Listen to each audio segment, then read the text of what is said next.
Tonight we're starting with a daughter's decades-long quest to right what she considers a horrible wrong.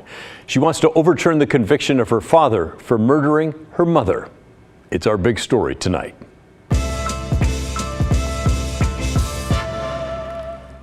I have to admit, when I first heard about this, I likely thought the same thing that just went through your mind.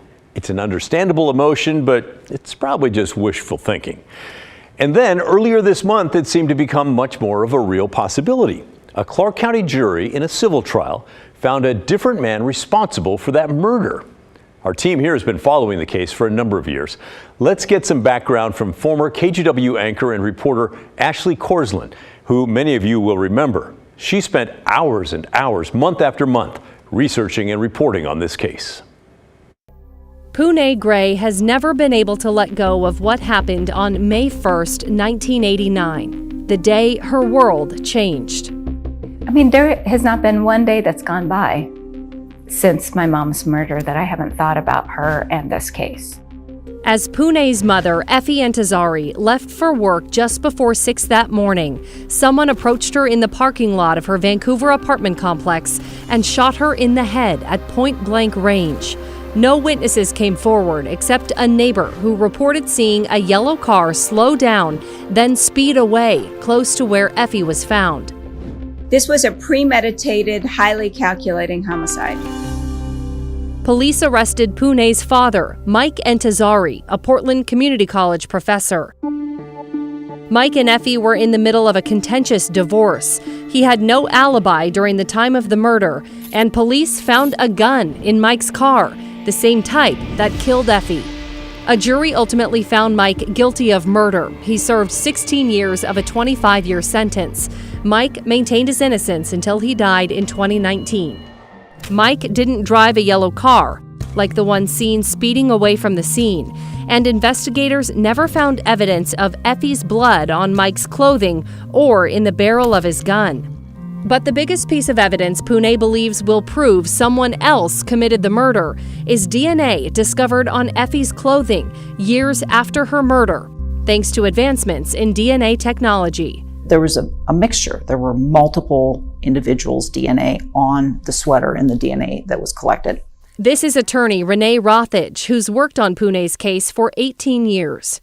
We've eliminated Mike Entezari significantly. His DNA does not appear anywhere on her sweater and is not in this mixture. And instead, the predominant DNA that we found is from the person who we believe is the shooter. We think we have strong evidence against the shooter, and we hope for an arrest, and then we hope that the shooter then describes what happened and explains why he did it. Do you get worried about not being able to resolve this in your life? No, I've never had a doubt that I'm gonna get the person that killed my mom. I knew it from the beginning, and I told my mom. I had kept her at the funeral home. So I saw her every day, and I told her I'm gonna get the person that did that to her, and I am going to. So no, it's gonna end, and it's gonna end with me getting the person that killed my mom. Now, in the time since that report, Pooneh, the daughter there, brought a civil lawsuit for wrongful death against a man named Victor Pell. The Oregonian reports the DNA and ballistic evidence pointed to Pell and that he had bragged that he once worked for the Shah of Iran's secret police. The jury found him guilty on a 10-2 verdict, which is allowed for civil cases. They awarded Pooneh more than $4 million. I recently had a chance to talk with her about that. It was great. I couldn't believe it. I mean, I was in shock. Very excited that we got that verdict. The jury's verdict went a long ways to making what happened, a wrong that happened 35 years ago to my mom, right. Do you think it cleared your dad's name? I think it sent a message. And we'll see what the powers that maybe do with that message. Now, since my colleague Ashley reported on the case, Pooneh continued to pour time and money into clearing her father's name. She's now spent more than $3 million in this 3-decade-long battle. And she says she's not done. Because a lot of people would think, this is an unbelievable story. Holy cow, finally it's been pinned on the guy who the jury says did this thing. You would be celebrating and done and getting back to your life. But you're not, are you? No, no, there's still quite a bit of work to do in this case. And what are you trying to do still? Well, I mean, we still need to look into what happened to my dad, right? Because he was wrongfully incarcerated. And so what I'm hoping is going to happen next is we will be able to meet with the DA's office and talk that out. And see what they want to do about it.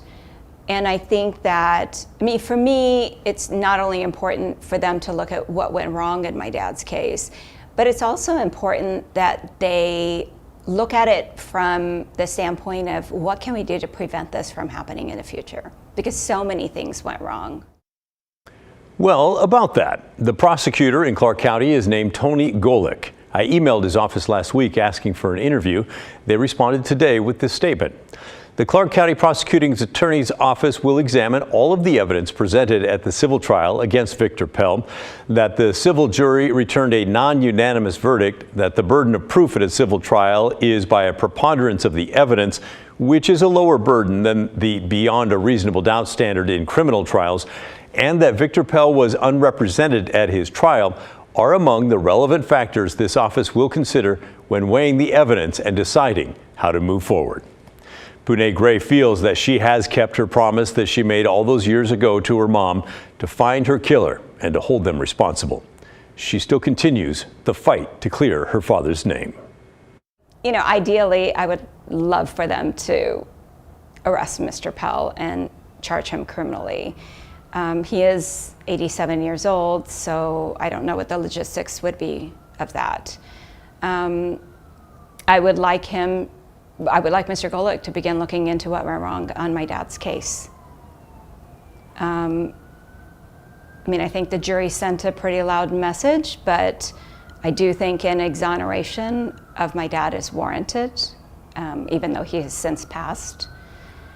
And you know, a lot of counties have prosecutorial misconduct review boards, so cases like this can be brought forward, and I'm hoping that he will take the role in setting up something like that, so other families who've been harmed have a venue of coming forward. If you would like to take a deep dive on this fascinating story, check out the KGW podcast that Ashley Korsland and the team put together a few years ago. It's called The Yellow Car, and it's available on Apple Podcasts and Spotify.